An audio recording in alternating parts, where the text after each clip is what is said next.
My friends, hello. So the other day I got a call from a friend who I've had the opportunity to work with for a long time, and she was asking what to do. She was about to go into a second interview. She knew she was competing against a couple other candidates and wanted to figure out, how do I get a leg up?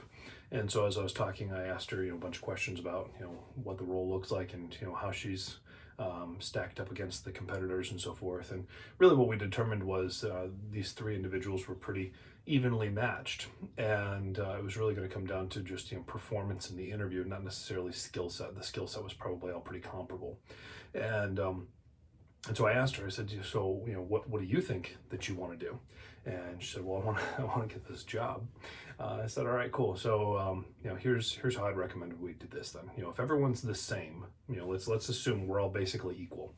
The only difference is really going to be how memorable you become. And one of the ways that we become memorable is by telling stories. So we can make sure that we're telling a bunch of stories in this interview. So, and we talked about storytelling a few weeks ago and the importance of storytelling and how it helps us to be memorable in the minds of other people.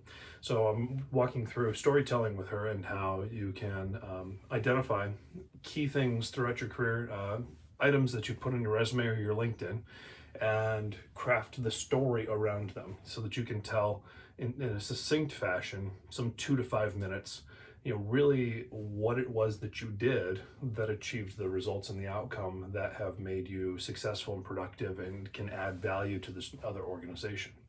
And so as we're talking, I make the recommendation to her to come up with maybe 5 or 10 of these 2 to 5 minute stories. And, it was a 30-minute interview. I said if you get to tell 3 stories, you're probably going to be at your max anyway.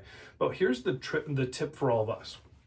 What we can do when we do this, the exercise of thinking about storytelling, is you maybe if you're one of the people who have lost their job during COVID and you're trying to figure out how do you get back to work, or you're looking to move on to the next phase in your career to be the leader that you want to be.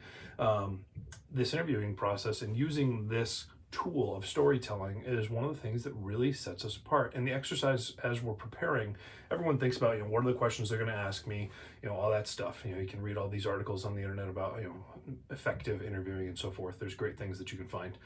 For our purposes here, the exercise of thinking about the stories that you want to tell and the stories that maybe you don't want to tell that demonstrate your humanity and your humility a little bit. What are the stories that help paint a picture of you, that help make you more attractive than the other competitors? Because the reality is, in most cases, if you're in that second round interview or that final round interview, you're probably pretty comparable to everyone else. There's probably not a whole hell of a lot different between you and the next person other than your personality.